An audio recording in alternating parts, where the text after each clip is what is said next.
네, 지난 한 주간의 한반도 정세와 외교 안보 이슈를 다시 정리해보는 토요일 대담 코너 한반도 브리핑입니다.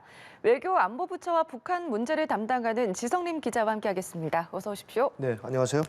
네, 지난주 대담에서 한미 당국이 북한의 핵실험 준비가 끝나가고 김정은 국무위원장의 결정만 남아있다 이렇게 말씀을 해주셨는데 저번 주에도 그렇고 이번 주에도 북한의 움직임은 없었습니다.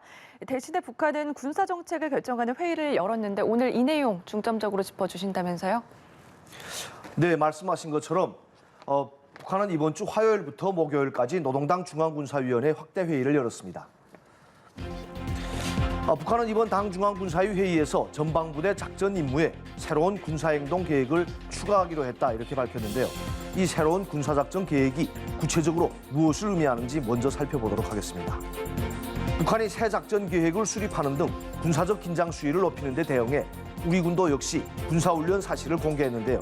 이번 주 우리 군이 어떤 훈련을 했는지도 되짚어보겠습니다. 북한은 2018년부터 중단해왔던 6.25 계기 반미 군중 집회를 5년 만에 재개했습니다. 이 내용과 함께 북한의 코로나19 확산 상황도 전해드리려 합니다. 연합뉴스와 통일부는 어제 공동으로 2022 한반도 평화 심포지엄을 개최했습니다. 윤석열 대통령이 축사를 보내왔고 권영세 통일부 장관은 기조연설을 했는데요. 새 정부 외교 정책과 대북 정책에 대해 더 잘 이해할 수 있는 시간이었던 것 같습니다. 이 내용도 함께 보시죠. 네, 먼저 이번 주에 열린 북한 노동당 중앙군사위원회 회의에 대해서 얘기를 해볼 텐데 우리나라에서는 이런 기관이나 조직이 없어서 구체적으로 어떤 성격의 조직인지 궁금하고요. 네. 그리고 이 내용이 자세하게 공개가 되진 않았지만 이번 회의에서 북한군 작전 계획과 관련한 중요한 결정이 있었다고 하는데 이 내용은 어떤 내용인가요? 네, 우선 여러 차례 말씀드렸지만 북한은 유일한 집권당인 노동당이 모든 국가기구와 단체 그리고 사회 전반을 지휘하고 통제하는 당국가 체제입니다. 따라서 국가의 헌법보다 노동당 규약이 더 중시되는데요. 노동당 규약 제29조는 당중앙군사위원회에 대해 당대회와 당대회 사이에 군사 분야에서 나서는 모든 사업을 당적으로 조직 지도한다 이렇게 명시했습니다. 구체적으로는 당중앙군사위는 당의 군사노선과 정책을 관철하기 위한 대책을 토의 결정하며 혁명무력을 강화하고 또 군수공업을 발전시키기 위한 사업을 비롯해 국방사업 전반을 당적으로 지도한다 이렇게 설명하고 있습니다. 즉 군대와 군수공업 등 군과 관련한 모든 것을 지휘 통제하는 최고 의사결정기구인 셈입니다. 보통 북한 정규군 수뇌부라고 하면 우리의 국방장관격인 국방상 그리고 우리의 합참의장격인 총참모장 그리고 정치간부들의 수장인 총정치국장을 꼽습니다. 하지만 이들은 철저하게 당중앙군사위원회의 지시를 받습니다. 당중앙군사위원회 위원장은 김정은이고 부위원장들은 대체로 북한군 원로들이 맡아왔습니다. 북한은 지난 화요일부터 목요일까지 김정은 국무위원장이 주재한 가운데 당중앙군사위원회 확대 회의를 열었는데요. 당중앙군사위 회의가 사흘이나 개최된 것은 이례적인 일입니다. 그만큼 이번 회의에서 어떤 심도 있는 논의가 이루어졌고 또 북한군 역사에 한 획을 긋는 그런 결정을 내린 것이 아니냐 이런 관측이 나오는데요. 북한은 이번에 결정한 군사정책의 내용을 구체적으로 공개하지는 않았지만 북한 보도 내용을 통해 어느 정도 추정은 해볼 수 있습니다. 회의 내용 중에서 가장 중요한 부분을 일단 직접 들어보시겠습니다. 조선노동당 중앙군사위원회는 조선인민군 전선부대들의 작전 임무에 중요 군사행동 계획을 추가하기로 하였으며 당 중앙의 전략적 기도에 맞게 나라의 전쟁 억제력을 가일층 확대 강화하기 위한 군사적 담보를 세우는 데서 나서는 중대 문제를 심의하고 승인하면서 이를 위한 군사 조직 편제 개편안을 비준하였습니다. 네, 그러니까 구체적인 내용은 공개가 되지 않았지만 북한군 전방부대의 새로운 작전 계획을 추가했다 이런 내용인데 전문가들은 이게 대남 타격용, 즉 전술 핵무기와 관련된 결정이다 이렇게 전해왔거든요. 어떻게 보시는지요? 네, 김정은의 여동생 김여정의 지난 4월 초 담화를 비롯해 북한은 최근 들어 미국뿐 아니라 한국을 향해서도 핵무기를 사용할 수 있다고 공공연히 위협하고 있습니다. 특히 김정은은 4월 25일 김일성 8.13부대 창설 90주년 기념 열병식 연설에서 핵 선제 타격 가능성을 노골적으로 시사하기도 했습니다. 당시 김정은은 자신들의 핵무기가 전쟁 억제라는 하나의 사명에만 속박될 수는 없다며 어떤 세력이든 북한의 근본 이익을 침탈하려 든다면 핵무기로 먼저 공격할 수도 있다 이렇게 밝혔습니다. 최고 지도자의 이 같은 핵 선제 타격 방침에 따라 북한군과 군수 분야 간부들은 지속해서 전술핵 탑재가 가능한 단거리 탄도미사일을 발사해 왔습니다. 이 때문에 대남용 단거리 탄도미사일을 실전 배치하기에 앞서 운용 능력을 테스트하기 위해 여러 차례 발사를 한 것이 아니냐 이런 관측이 나오기도 했습니다. 일각에서는 북한이 이달 초 평양 순안 등 4개의 다른 지역에서 동해상으로 단거리 탄도미사일 8발을 동시에 발사한 것도 실전 배치를 앞둔 훈련일 가능성을 제기했습니다. 북한은 기존에 전방포병부대에 장사정포와 방사포로 불리는 다연장포를 배치했습니다. 재래식 포탄을 소나기처럼 퍼붓는 밀집 사격 방식으로 서울과 수도권을 타격한다는 작전 계획이었습니다. 하지만 김정은이 지난해부터 대남용 전술 핵무기 개발을 지시한 이후 북한은 전술핵 탑재가 가능한 여러 종류의 단거리 미사일 개발에 박차를 가해왔고 이제는 실전 배치까지 가능한 단계에 이르렀다 이런 평가가 나옵니다.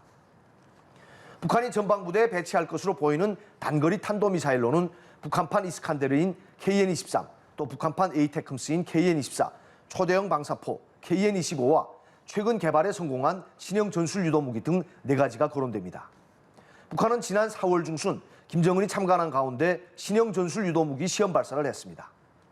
당시 북한 매체는 신형 전술 유도무기 체계는 전방 장거리 포병 부대들의 화력 타격력을 비약적으로 높이고 또 전술핵 운용의 효과성을 강화하는 데서 커다란 의의를 가진다 이렇게 강조했는데요.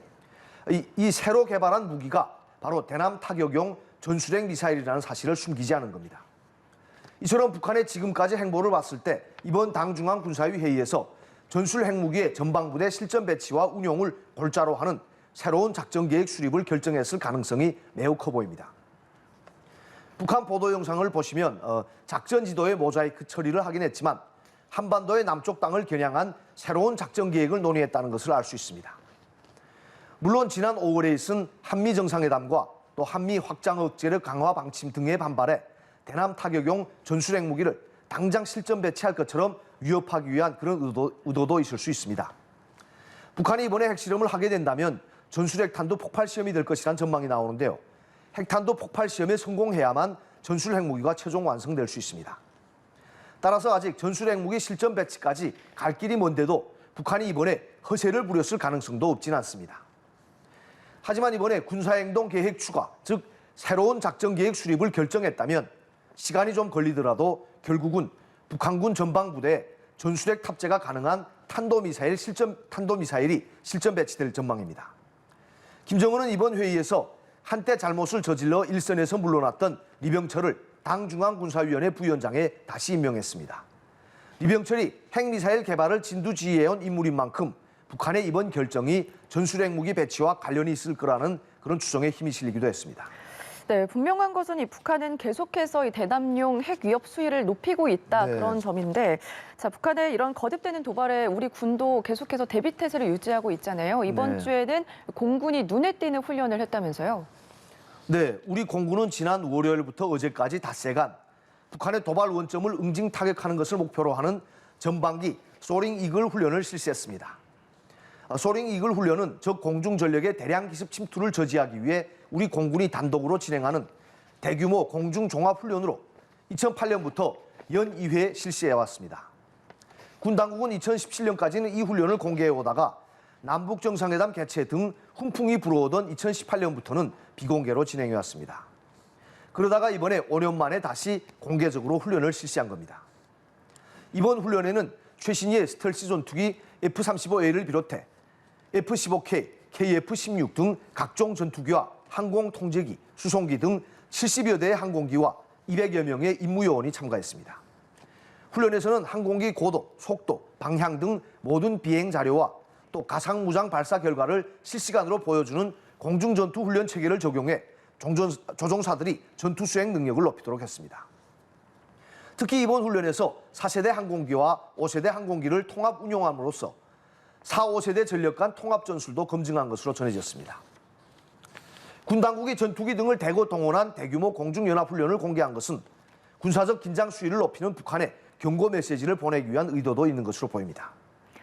네, 북한의 도발에 대비해서 계속해서 우리나라도 대비 태세를 유지하고 있는 것으로 네. 보이는데 북한 사회 내부도 한번 들여다보겠습니다. 네, 오늘이 6.25 전쟁 발발 72주년인데요. 북한은 1950년 자신들이 먼저 남쪽을 침공했다 이 얘기를 부정을 하고 네. 미국과 우리나라가 먼저 침공을 한 거다 이렇게 주장을 하고 있는 거잖아요. 네, 맞습니다. 그래서 이 북한은 매년 6.25가 되면 반미 군중 집회를 개최했는데 이게 최근 5년간 안 하다가 이번에 다시 개최를 했다면서요? 네, 맞습니다. 북한은 올해 6.25 전쟁 72주년을 맞아 잇따라 군중 집회를 열고 반미 의식을 고취했습니다. 북한은 6월 25일을 6.25 미제 반대 투쟁의 날이라고 부르는데요. 북한 매체는 이날을 맞아 청년동맹, 여성동맹 등 각 근로단체에서 복수결의 모임을 진행했다 전했습니다. 또 6.25를 맞아 전역에서 청년들과 주민들이 6.25 전쟁 참전 열사묘를 참배하며 반미 분위기를 띄웠습니다. 북한이 6월 25일을 전후해 반미 군중 집회를 연 것은 2017년 이후 사실상 5년 만입니다. 1차 북미 정상회담이 2018년 6월 12일에 열렸으니 그해 6월에는 당연히 반미 집회를 열지 않았고요. 또 그 이후에도 미국과의 협상 여지를 남겨뒀던 만큼 반미 집회를 생략해 왔습니다. 하지만 올해 들어 김정은 정권이 미국은 물론이고 남쪽을 향해서도 핵 선제 타격 위협을 하는 상황에서 굳이 반미 집회를 생략할 명분이나 이유가 없어진 겁니다. 한편 코로나19 확산 상황과 관련해 북한 방역당국은 하루 신규 발열 환자가 9,600여 명이라고 밝혔습니다. 북한이 매일 신규 환자 규모를 공개해온 이후 10,000명 이하로 집계된 것은 오늘이 처음입니다. 지난주에도 제가 북한의 완치율은 믿기 어렵다고 말씀드렸었는데요. 북한은 오늘 발표에서도 누적 환자 470만 6천여 명 중 99.63%가 완치됐다고 주장했습니다. 네, 99.63% 완치율 계속 들어도 네. 적응은 안 되는 것 같습니다. 네. 네, 마지막으로 어제 연합뉴스가 주최한 한반도 평화 심포지엄에서 나온 얘기들 좀 살펴볼 텐데요. 다 소개할 수는 없고 윤석열 대통령 축사 그리고 권영세 통일부 장관 기조연설 내용 소개해 주시죠. 네, 어제 심포지엄은 미국과 중국, 러시아 간 패권 경쟁 속에서 한국 외교가 나아가야 할 방향을 고민하고 논의하는 그런 자리였습니다. 윤석열 대통령은 최영범 대통령실 홍보수석이 대독한 축사에서 우리나라가 경제, 안보, 평화를 위협하는 각종 위기에 직면해 있다며 이러한 위기를 예방하고 잘 대처하기 위해서는 외교가 중요하다는 점을 새삼 강조했습니다. 윤 대통령은 미국이나 일본과 같은 핵심 우방과의 공조를 계속 강화해 나갈 것이라면서도 또 중국과도 상호 존중의 정신에 따라 호혜적인 협력 관계를 발전시켜 나갈 것이라고 밝혔습니다. 대북 정책과 관련해 윤 대통령은 북한의 도발 행위에는 원칙에 따라 국제사회와 함께 엄중하고 단호하게 대응하겠다면서도 북한과의 대화의 문은 항상 열어둘 것이라고 말했습니다. 이 같은 실용주의적 대북 정책은 권영세 장관의 기조연설에서도 언급됐습니다. 정부는 북한의 실질적 비핵화라는 원칙은 견지하되 북한 비핵화와 남북관계의 발전, 북미 대화 등의 선순환 동력을 만들어갈 수만 있다면 그 선후를 구분하지 않고 실용적으로 접근할 것이라는 점을 분명히 말씀드립니다. 네, 하지만 권 장관은 우리 측의 대화 복귀 요구와 인도주의 지원 제안에 전혀 반응하지도 않고 오히려 대남 타격용 전술핵무기 개발에만 매달리는 북한을 향한 경고도 잊지 않았는데요. 관련 발언을 직접 들어보시겠습니다. 북한이 도발로 얻을 수 있는 것은 아무것도 없습니다. 협상력을 키우고 보다 유리한 여건을 만들겠다는 구상이라면 저는 이야말로 매우 잘못된 판단이라고 강조하고 싶습니다.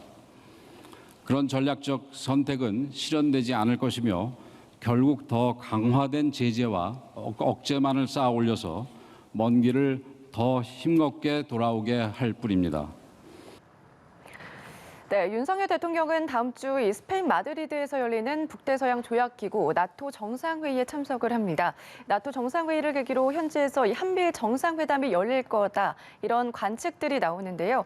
실제로 3국 정상회담이 성사가 된다면 북한의 핵폭주에 대한 대응 방안이 중요하게 논의될 것으로 보이는데 다음 주에는 아마 이 얘기를 다루게 될 것 같습니다. 네, 오늘 함께해 주셔서 고맙습니다. 네, 수고하셨습니다.